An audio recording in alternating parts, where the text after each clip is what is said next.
ce terrain-là soit défriché par des chercheurs occidentaux seulement, à défaut que ce soit fait par des chercheurs qui travaillent pour l'Inde, pour la Chine et autres, au profit de leur pays. Il faut que les Africains se lancent dans cette production des idées. J'ai participé aujourd'hui, hier et avant-hier, à un panel avec l'ancien président du Cap-Vert, Pedro Pires, sur l'œuvre d'Amilcar Cabral, et c'est ce qu'il a dit pour conclure. Donc, je voulais dire que l'Afrique doit cesser d'être un consommateur d'idées, consommateur de produits, consommateur de modèles, et que l'Afrique devienne un producteur de modèles, producteur d'idées, producteur de produits qui peuvent être vendus si on veut, n'est-ce pas, peser dans la relation entre notre continent et le reste du monde. Et l'ouvrage de Ali Dia, je pense, participe de cet effort de production intellectuelle, production de produits de consommation et autres. D'accord. Alors, justement, pour rester sur ce plan de la production des idées, je vais poser juste une dernière question, puis je vais vous laisser poser quelques questions si vous en avez à directement. Donc, une dernière question, donc, pour rester sur ce plan de la production des idées. Je pense qu'il y a deux ouvrages à écrire. D'ailleurs, il y a... Oui, alors, monsieur Salim. Oui, j'attends. C'est parfait, c'est bon. Alors, je poursuis avec Adama. Alors, il n'y a pas que l'Inde, l'Afrique, le Japon. Là, récemment, on a vu que la Malaisie affichait ses intentions en Afrique. Et je pense même qu'il y a un ouvrage à écrire, hein, Afrique-Malaisie. Je ne sais pas qui va l'écrire. Peut-être notre ami Bassirou, Malaisie. Badou est là aussi. Donc c'est ça. Et puis, moi, en fait, on a mentionné tantôt ici, c'est le fait qu'il n'y ait pas encore d'institut de recherche sur ces pays-là. En Inde, on a vu qu'il y avait un institut d'études africaines. Il y a quelques mois, la Chine avait publié aussi un magazine sur l'Afrique. Mais comme note, c'est qu'il y a en Afrique, on n'a pas encore ça. On n'a pas des centres d'études, on n'a pas d'instituts. Comment ça se fait? Est-ce qu'il ne serait pas temps aussi que nos intellectuels aussi s'investissent sur ce champ-là aussi? Excellente question. Je vais apporter deux réponses.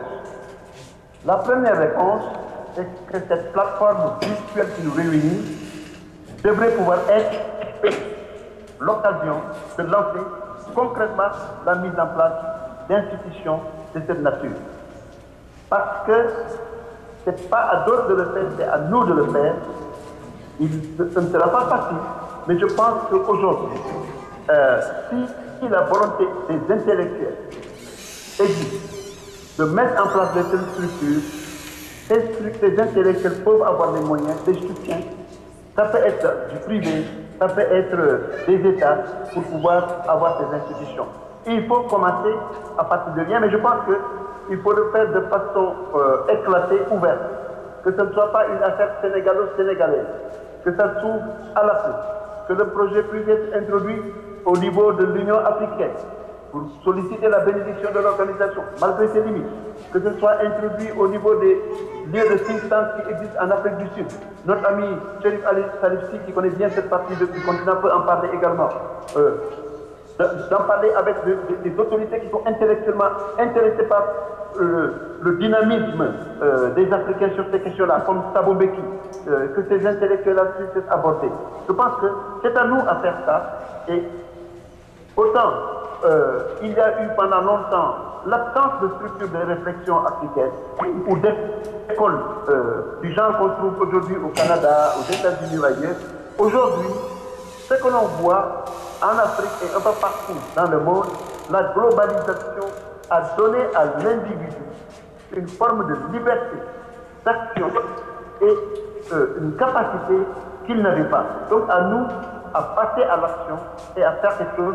Personnellement, je suis disposé, si jamais, à partir de cette plateforme, quelque chose pourrait être lancé avec certains de nos amis sénégalais et au-delà, à faire quelque chose avec plaisir, parce qu'effectivement, il y a un vide, aussi bien dans les institutions que dans la production. Si vous allez dans les universités, sur toutes les questions africaines, vous allez dans les grandes universités, vous le savez tous autant que moi, rarement dans la bibliographie qui est donnée aux étudiants, vous trouvez des ouvrages faits par les Africains.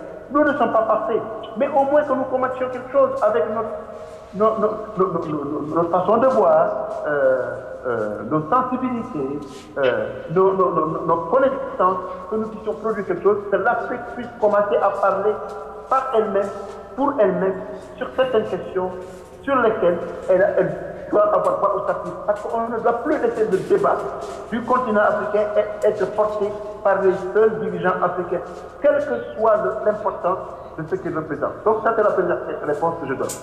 La deuxième réponse que je donne, c'est qu'il y a quelques jours, à la suite d'un travail effectué par l'Institut sud-africain des relations internationales, en collaboration avec le West Africa Regional Center, qui est un centre de réflexion mis en place par les Américains à Dakar, un travail a été fait et dont la restitution a été faite en présence du corps diplomatique sénégalais de l'époque, les anciens ambassadeurs du Sénégal qui ont amassé une longue expérience, les Fadilou Kane, les général Mansour Seck, et je n'en passe, je ne veux pas citer parce qu'il y aurait je risque d'en oublier, mais ils étaient tous là.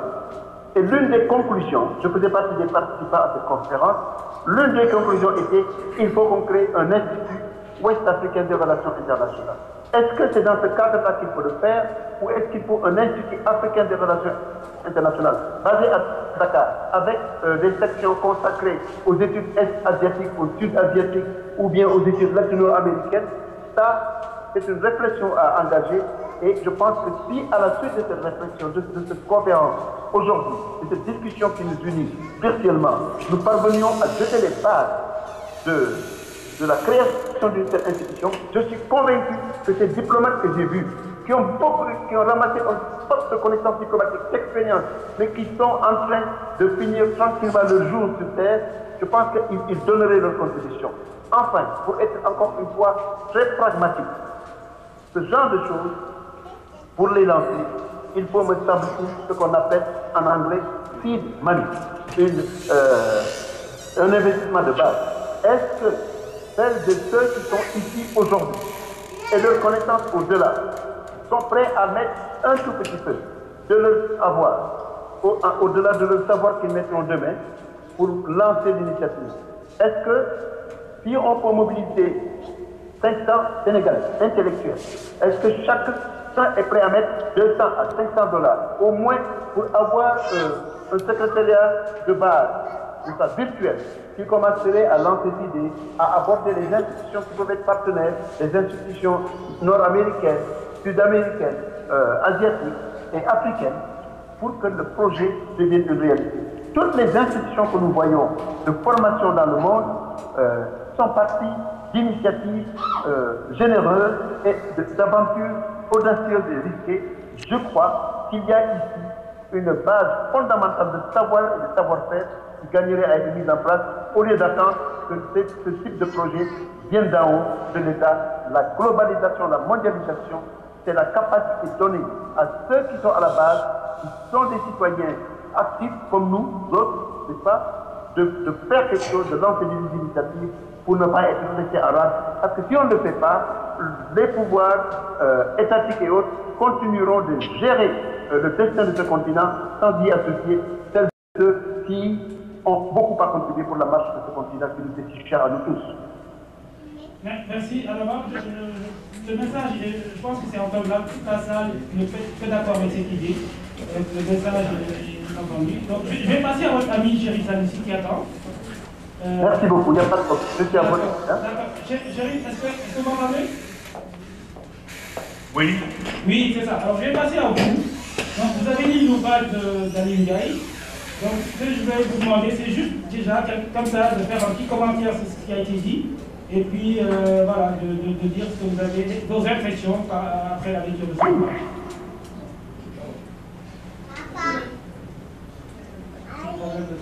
Oui, allô? Un problème de réseau. Oui, allez-y, on vous entend. Mais je vous entends, oui, j'écoute. Donc c'est ça. Alors, ce que je disais, c'est que en fait, vous avez lu l'ouvrage d'Ali Ndiaye. Donc on aimerait juste avoir vos impressions par rapport à ces lectures-là, et puis juste faire un petit commentaire par rapport à l'intervention de Alain. Oh, je voudrais d'abord féliciter Ali Ndiaye pour son ouvrage et également vous aussi qui travaillez pour sa vulgarisation. Je crois que c'est un travail important. Et Adama a un peu situé ici en Afrique, au Sénégal, chez nous. C'est-à-dire qu'il est temps, à mon avis, que dans les universités et au niveau de l'État, que nous prenions autrement la formation et la qualification des gens. Adama a dit des choses très intéressantes. Lorsqu'il y a eu les crises qui nous concernaient, on voyait sur les plateaux internationaux que des intervenants universitaires occidentaux, rarement des Africains. Je crois que c'est un point de faiblesse extrêmement important. Je peux l'expliquer autrement.